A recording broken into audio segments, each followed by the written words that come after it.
qui nous anime aujourd'hui face à la situation à Gaza. Je voudrais juste rappeler une chose. Début mai, le président Biden, le président américain, pèse de tout son poids pour obliger Netanyahou à accepter un cessez-le-feu. Il est quasiment scellé.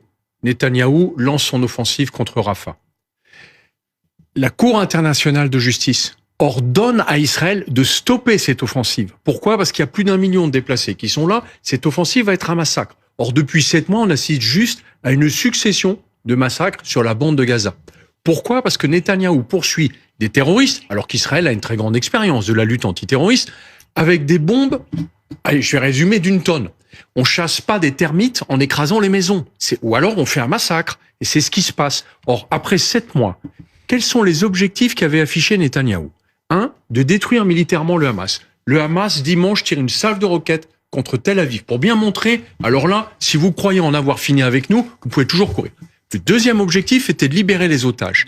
La seule fois où on a une libération d'otages, c'est quand il y a eu un cessez-le-feu. Ce qui veut dire que Netanyahou est dans une espèce de course en avant, et alors qu'on s'attendait tous, notamment avec le drame encore avant-hier, d'un camp de déplacés qui fait l'objet d'un bombardement et il y a encore 45 morts, on se dit tous, il va quand même peut-être freiner un petit peu, il réalise qu'il peut pas aller plus loin. Mais pas du tout. Vous savez qu'aujourd'hui, les chars israéliens sont rentrés dans Rafah. Il ne devait pas y avoir d'offensive terrestre contre Rafah, mais Netanyahou l'a conduit, quoi qu'il se passe par ailleurs.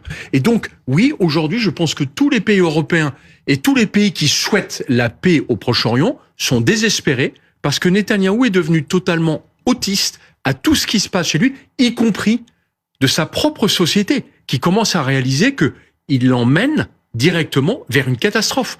Comment Israël va expliquer un tel bilan une fois que la guerre sera terminée ? Car quand elle sera terminée, on ne sera pas à 35 000 morts. Aujourd'hui, on est plutôt à 70 000 morts. C'est Hiroshima. Vous êtes d'accord ? Et elle a un poids sur le plan international. Malheureusement, elle n'a pas de poids sur Benyamin Netanyahou, qui montre bien qu'il n'en a absolument rien à faire, y compris des pressions internes. Et par contre, sur le plan international, pour moi, c'est très grave pour Israël. Il faut se rappeler qu'Israël, c'est une toute petite nation. C'est une nation de 10 millions d'habitants qui est entourée de voisins foncièrement hostiles. Et que le jour où Israël n'aura plus un soutien massif, Israël sera en grand danger. Or, c'est exactement ce que fait Netanyahou aujourd'hui, parce qu'on est dans une impasse tragique. Vous vous rendez compte que l'armée israélienne, sur la décision de Netanyahou, conduit 300 bombardements par jour sur la bande de Gaza. On fait au moins 300 morts par jour. On est sur un trend de 9 à 10 000 morts par mois. Combien de temps ça peut encore continuer ? On pense qu'il y a entre 80 et 90% de victimes collatérales à cause de ces bombardements. Comment est-ce que les Israéliens vont pouvoir justifier de tels dégâts ?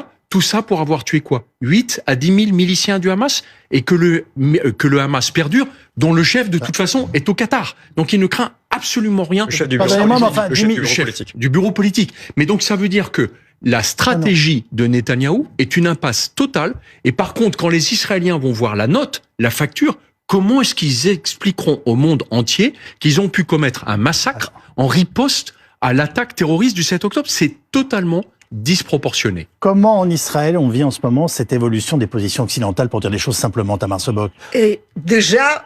Et est-ce que c'est lié d'une certaine façon à l'intransigeance du Premier ministre Netanyahou ? C'est certainement lié à son intransigeance, mais je veux dire, la façon de le voir de l'Europe, moi, je tombe un peu de nu. Enfin, j'habite ici, donc je sais que c'est...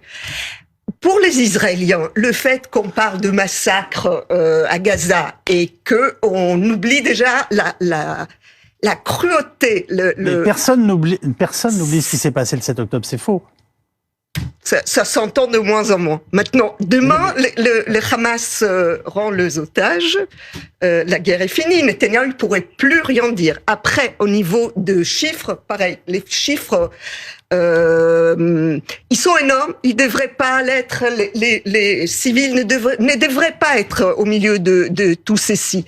Mais pareil, on ne parle pas aujourd'hui de la version israélienne par rapport à ce qui s'est passé dimanche, qui inexcusable, quoi qu'il arrive. Parce qu'elle n'est pas crédible, Tamar. Non, je suis pas d'accord. L'armée israélienne dit que c'est pas elle qui a qu'elle a bombardé le camp, mais que c'est pas elle qui a déclenché les 45 morts. Pardon, mais il y a un moment, il faut être responsable. J'ai conduit des bombardements pendant des années, Tamar. Excuse-moi, mais quand on décide de bombarder au milieu d'un camp de réfugiés, on sait qu'on va faire que des victimes collatérales. Le problème, après, il faut assumer. C'est pas